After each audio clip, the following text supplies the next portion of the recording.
रहते रहते नीतीश बाबू आज सुशासन बाबू नहीं, बेकाबू बाबू बन चुके हैं।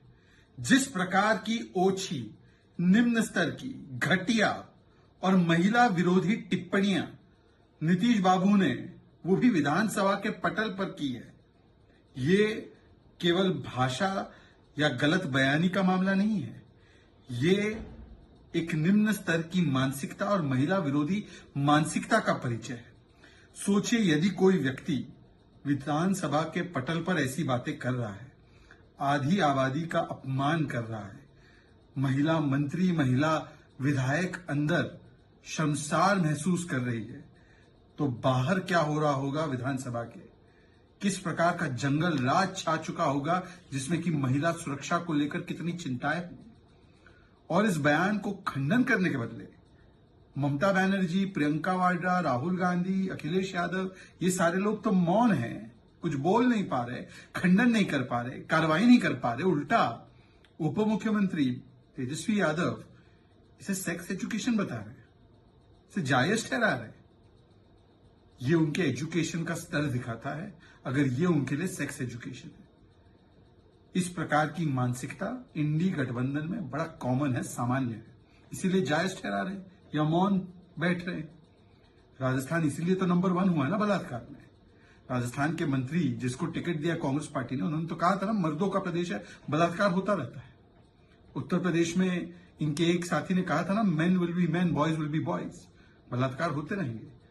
आजम खान की और अबू आजमी की टिप्पणियां तो याद ही है ना हमको, किस प्रकार की टिप्पणी करते हैं वो महिला विरोधी। तो ये कोई नई बात नहीं है, इस गठबंधन के लिए सामान्य बात है, इसीलिए इसे जायज ठहरा रहे हैं। एक तरफ तो हम लोग नारी शक्ति वंदन अधिनियम पारित करते हैं, नवरात्र का पर्व अभी हुआ है, जिसमें कि नारी शक्ति को हमने वंदन किया है, महिला शक्ति को हमने नमन किया है। और दूसरी ओर नीतीश कुमार जी इस प्रकार की निम्न स्तर की टिप्पणियां करते हैं, आज उन पर कार्रवाई होनी चाहिए। उनको कोई नैतिक आधार नहीं है अपने पद पर बने रहने का, इस प्रकार की टिप्पणी करके और आधी आबादी मतलब 50% लोगों को इतना बड़ा ठेस पहुंचाकर इस पद पर बने रहने का उनको कोई नैतिक अधिकार नहीं। The comments made by Nitish Kumar ji, the most despicable, disgusting, atrocious, obnoxious, and women virodhi comments that have been made only shows the impact of the influence of RJD. From Sushasan Babu now to Bekabu Babu. This kind of commentary only shows that if they think like this and speak like this in the assembly, imagine what is the plight of the women in the state of Bihar, in the jungle raj that has been created in Bihar. And instead of condemning this statement, Mamta Didi, Rahul Gandhi, Priyanka Vadra, Akhilesh Yadav, Arvind Kejriwal, they are all silent. So they endorse it. Tejasvi Yadav, Deputy CM, has justified it, said it is sex education.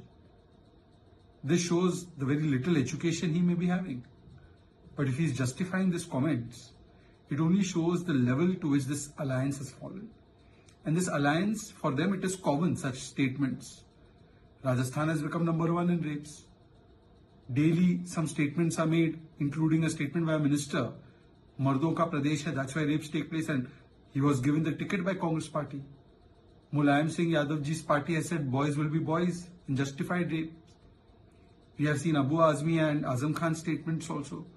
So this is common parlance in the entire India alliance, and therefore they are justifying it, not condemning it.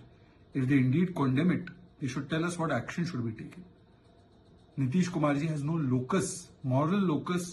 moral authority to continue as Chief Minister after insulting 50% of the population of the country. If he has any integrity, he must step down. After such a statement, this kind of mindset, this kind of actions that he has done in the assembly, the women of this country will never forgive this alliance. The women will never forgive Nitish Kumar ji.